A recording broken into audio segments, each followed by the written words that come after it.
Hello student, welcome back to my channel Samrat कैनवी। Student, कल आप लोगों का मेरे प्यारो सामाजिक विज्ञान का पेपर है और सामाजिक विज्ञान में मेरे प्यारो 20 नंबर का बहुविकल्पीय प्रश्न पूछता है। तो मेरे प्यारो एक स्पेशल वीडियो लेकर आ गया हूं एग्जाम के एक दिन पहले। मेरे प्यार बच्चों मात्र 50 प्रश्न बताऊंगा पूरे किताब का। अगर 50 प्रश्न तैयार कर लेते हो मेरे प्यार बच्चों तो आप 20 में 20 करके आओगे। जैसे मैंने हिंदी में 70 बहुविकल्पीय प्रश्न बताया था उसी में से आया था, इसी तरह मेरे प्यार बच्चों आज मैं आप लोगों को समाज विज्ञान में 50 महत्वपूर्ण बहुविकल्पीय प्रश्न बताने वाला हूं। उसमें 20 में 20 आप लोगों को बिल्कुल स्कोर आप लोगों का क्लियर हो जाएगा।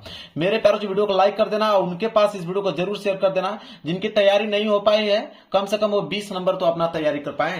तो मेरे प्यार बच्चों पहला प्रश्न जो सबसे इंपॉर्टेंट है, हर साल आता है और इस बार भी देखिएगा, इस देखने को मिलेगा ये वाला प्रश्न। बोला है कि राष्ट्रवाद का जो प्रारंभ है सर्वप्रथम किस देश से हुआ था। ठीक है, तो राष्ट्रवाद का प्रारंभ जो है सर्वप्रथम किस देश से हुआ मेरे प्यारे बच्चों, तो यह हुआ था फ्रांस से। इसको याद कर लीजिएगा, मोस्ट इंपोर्टेंट मेरे प्यारे बच्चों है, यह हमेशा आता है मेरे प्यारे बच्चों, इसको याद करना ही पड़ेगा आप लोगों को कि राष्ट्रवाद का जो प्रारंभ हुआ था सर्वप्रथम किस देश से हुआ था, फ्रांस से हुआ था।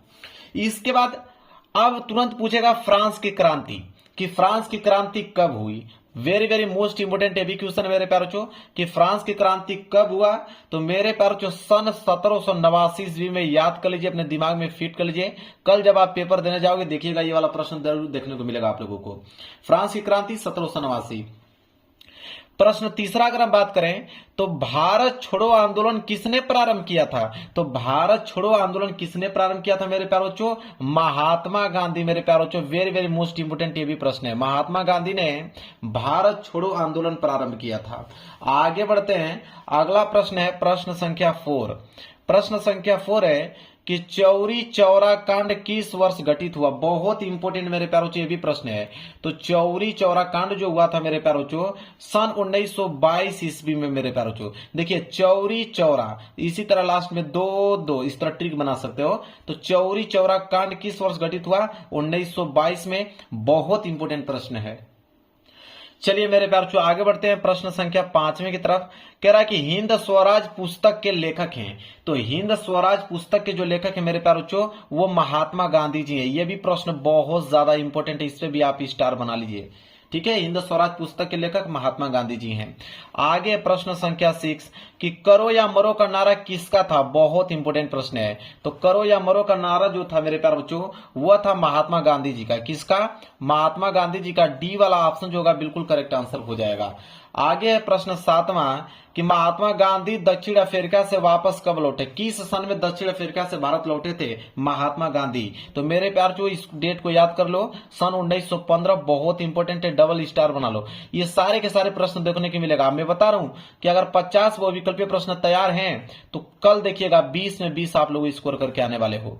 इसके बाद है प्रश्न 8वां। प्रश्न 8वां है कि वंदे मातरम गीत किसके द्वारा लिखा गया था। तो वंदे मातरम गीत जो है मेरे प्यारे बच्चों किसके द्वारा लिखा गया था, तो बंकिम चंद्र चट्टोपाध्याय के द्वारा लिखा गया था। ये वाला ऑप्शन जो है बिल्कुल राइट आंसर हो जाएगा।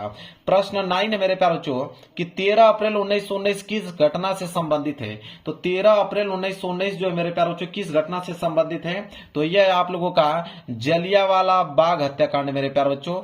डी वाला जो है बिल्कुल राइट आंसर हो जाएगा, जलियांवाला बाग हत्याकांड 13 अप्रैल 1919। बहुत इंपोर्टेंट मेरे प्यारे बच्चों, हर साल देखोगे तो हर किसी ना किसी सेट में यह प्रश्न जरूर पूछेगा। इसके बाद आगे है प्रश्न 10वां। प्रश्न 10वां मेरे प्यारे बच्चों देख लीजिए क्या है। तो प्रश्न 10वां है कि महामंदी का प्रारंभ किस वर्ष हुआ। तो किस वर्ष मतलब वर्ष महामंदी का प्रारंभ हुआ था मेरे प्यारे बच्चों। बहुत इंपोर्टेंट प्रश्न है। अब महामंदी एक ऐसा टॉपिक है मेरे प्यारे बच्चों कि इससे आपके लघुत्तरीय और दीर्घोत्तरीय प्रश्न भी बनते हैं। तो डेट याद होना चाहिए कि सन 1929 मेरे प्यारे बच्चों। सी वाला ऑप्शन जो है बिल्कुल राइट आंसर हो जाएगा। 11वां प्रश्न देख लीजिए क्या है। 11वां प्रश्न है कि संयुक्त राष्ट्र संघ का मुख्यालय कहां पर स्थित है। तो संयुक्त राष्ट्र संघ का जो मुख्यालय है मेरे प्यारे बच्चों वो कहां पर स्थित है, न्यूयॉर्क में। कहां पर, न्यूयॉर्क में। यह भी प्रश्न इंपोर्टेंट है। आगे है प्रश्न 12वां।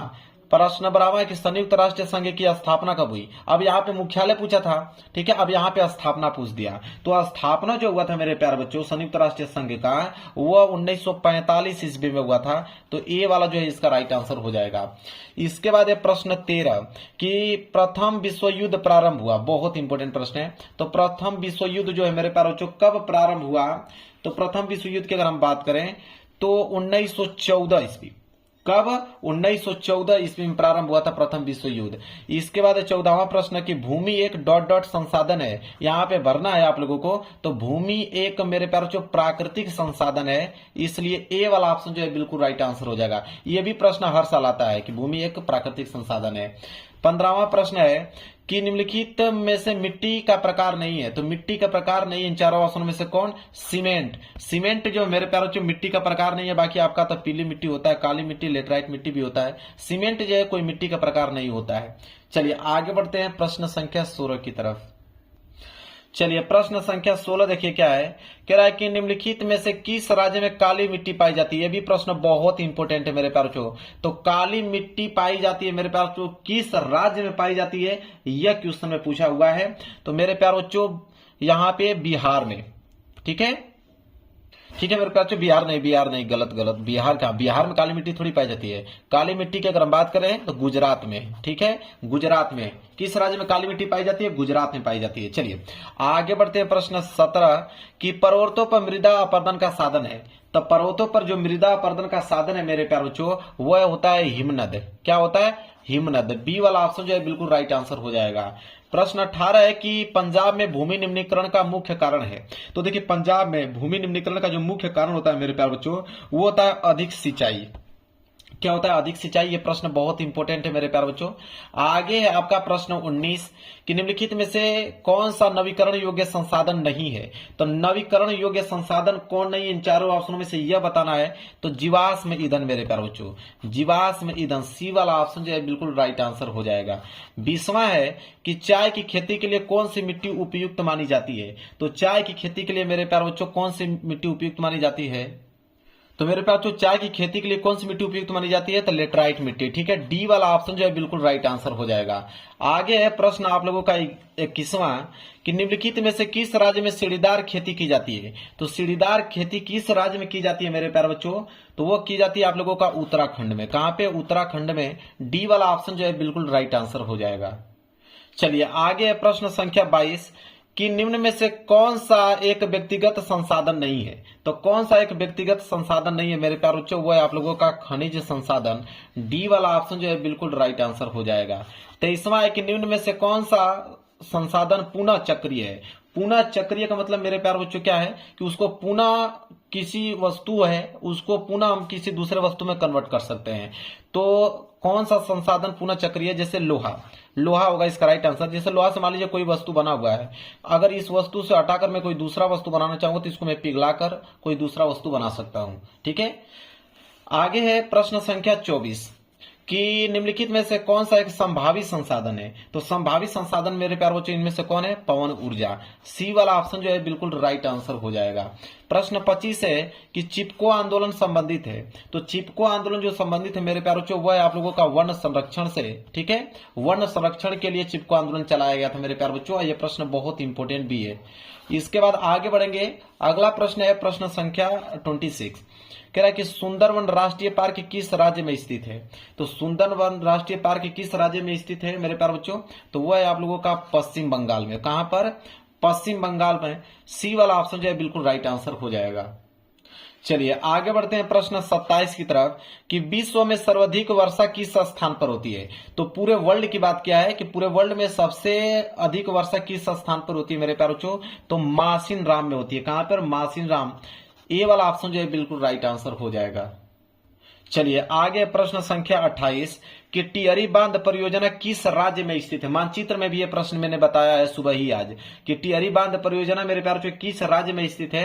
तो उत्तराखंड में। कहां पे मेरे प्यारे? उत्तराखंड में। यहां पे सी वाला ऑप्शन जो है बिल्कुल राइट आंसर हो जाएगा। चलिए आगे है प्रश्न संख्या 29 के सलाल बांध किस नदी पर बना है? बहुत इंपॉर्टेंट प्रश्न है। तो सलाल बांध किस नदी पर बना है मेरे प्यारे बच्चों? तो यह बना है चिनाब नदी पर। बी वाला ऑप्शन जो है बिल्कुल राइट आंसर हो जाएगा। प्रश्न 30वां है कि इनमें से कौन सी रबी फसल है? तो रबी की फसल बताना कि इसमें से रबी की फसल कौन है मेरे प्यारे बच्चों? चना, वो भी चना में काला चना। सी वाला ऑप्शन जो होगा बिल्कुल राइट आंसर हो जाएगा। 31वां प्रश्न देखिए क्या है। प्रश्न संख्या 31 है कि इनमें से कौन सी एक फलीदार फसल है? तो फलीदार फसल इन चारों ऑप्शनों में से कौन है? तो मेरे प्यारे बच्चों दालें जो है फलीदार फसल के अंतर्गत आती हैं, इसलिए ए वाला ऑप्शन जो होगा बिल्कुल राइट आंसर हो जाएगा। प्रश्न संख्या 32 की अगर हम बात करें तो प्रश्न संख्या 32 है कि निम्नलिखित में से कौन सी एक रेशेदार फसल है? तो रेशेदार फसल की अगर हम बात करें मेरे पास तो जूट। आपको मालूम है कि जूट में कितना ज्यादा रेशा होता है, इसलिए ए वाला ऑप्शन जो होगा बिल्कुल राइट आंसर हो जाएगा। प्रश्न संख्या 33 है कि निम्न में से कौन सी रोपड़ फसल है? तो रोपड़ फसल की अगर हम बात करें मेरे प्यार तो गन्ना क्या है? एक रोपड़ फसल है। सी वाला ऑप्शन जो होगा बिल्कुल राइट आंसर हो जाएगा। इसके बाद है प्रश्न संख्या 34 कि झरिया प्रसिद्ध है। मेरे प्यार बच्चों झरिया किसके लिए प्रसिद्ध है मेरे प्यार बच्चों? तो यह है कोयले के लिए सबसे ज्यादा प्रसिद्ध है झरिया। ठीक है, आगे हम बात करते हैं प्रश्न संख्या 35 कि निम्नलिखित में से कौन सा परंपरागत ऊर्जा स्रोत है? तो परंपरागत ऊर्जा का कौन सा इसमें से स्रोत है यह बताना मेरे प्यार बच्चों। तो यह आप लोगों का हो जाएगा कोयला मेरे प्यार बच्चों। ए वाला ऑप्शन जो होगा बिल्कुल राइट आंसर हो जाएगा।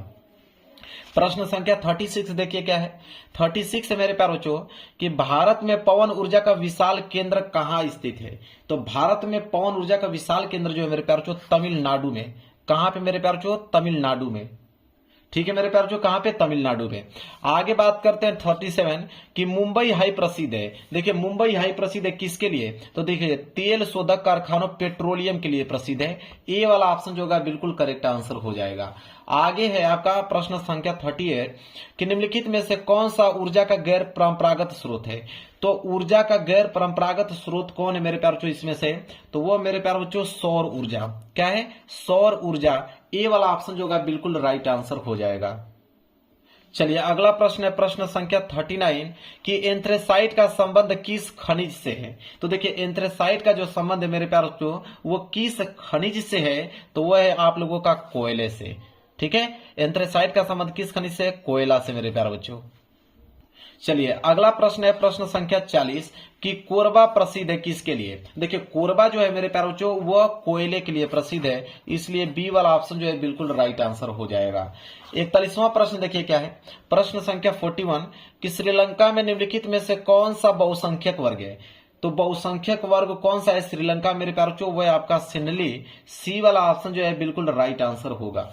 आगे आप लोगों का प्रश्न संख्या 42 कि भारत के संविधान की 8वीं अनुसूची में कुल भाषाएं कितनी है? तो भारत के संविधान की जो 8वीं अनुसूची है उसमें कुल कितनी भाषाओं का प्रयोग किया गया मेरे प्यारे बच्चों? तो मेरे प्यारे बच्चों उसमें है 22। टोटल कितने? 22 भाषाएं हैं। आगे है प्रश्न 43 है कि भारत में पंचायती राज की स्थापना कब हुआ? तो भारत की अगर हम बात करें कि भारत में पंचायती राज की स्थापना कब हुआ? सन 1992 ईस्वी में। बहुत इंपोर्टेंट प्रश्न है। सी वाला ऑप्शन जो है बिल्कुल करेक्ट आंसर हो जाएगा। आगे प्रश्न संख्या 44 कि भारत में कुल कितने संघीय राज्य हैं? तो भारत में टोटल कितने संघीय राज्य हैं? 28 मेरे प्यारे बच्चों। बी वाला ऑप्शन जो है बिल्कुल करेक्ट आंसर हो जाएगा। आगे अगला प्रश्न है प्रश्न संख्या 45 कि भारत में केंद्र शासित राज्यों की कितनी है, मतलब संख्या कितनी है पूछा है कि भारत में केंद्र शासित राज्यों की संख्या कितनी है मेरे प्यारे बच्चों? तो कितने ही? 8 है। ठीक है, तो यहाँ पे डी वाला ऑप्शन जो है बिल्कुल राइट आंसर हो जाएगा। इसके बाद है प्रश्न संख्या 46 कि यदि हम लैंगिक भेदभाव की बात करते हैं तो उसका अर्थ होता है। देखिए यदि हम लैंगिक भेदभाव की बात करते हैं तो इसका अर्थ यह होता है कि समाज में स्त्री और पुरुष की असमान भूमिका मेरे प्यारे बच्चों।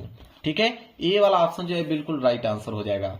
इसके बाद है 47 कि भारतीय राष्ट्रीय कांग्रेस की स्थापना किस वर्ष हुई? तो भारतीय राष्ट्रीय कांग्रेस की स्थापना जो हुआ था मेरे प्यारे बच्चों 1885 ईस्वी में हुआ था। यहाँ पे ए वाला ऑप्शन जो है बिल्कुल राइट आंसर हो जाएगा। अगर यही संयुक्त राष्ट्रीय संघ की स्थापना पूछता तो 1945 हो जाता। याद रखिए, अभी मैं पीछे जस्ट बता के आया हूं। इसके बाद है 48 कि भारत में मताधिकार की आयु क्या है? मतलब आप अगर भारत के निवासी हैं, आपकी एज कितनी रहेगी कि आप मत दे सकते हैं, वोट दे सकते हैं? तो कम से कम 18 वर्ष होना चाहिए, तब आप मत दे सकते हैं, मतदान दे सकते हैं। आगे है आपका प्रश्न संख्या 49 कि लोकतांत्रिक शासन व्यवस्था अन्य व्यवस्थाओं से अच्छी है क्योंकि? तो देखिए लोकतांत्रिक शासन व्यवस्था जो है वो अन्य व्यवस्थाओं से इसलिए अच्छी होती है मेरे प्यारे बच्चों, क्योंकि इसमें सभी नागरिकों में समानता को बढ़ावा देती है और व्यक्ति की गरिमा को भी बढ़ावा देता है। इसलिए सी वाला ऑप्शन जो होगा बिल्कुल राइट आंसर हो जाएगा, ऑप्शन ए और ऑप्शन बी दोनों। ठीक है, चलिए आगे बढ़ते हैं लास्ट प्रश्न की तरफ, प्रश्न संख्या 50।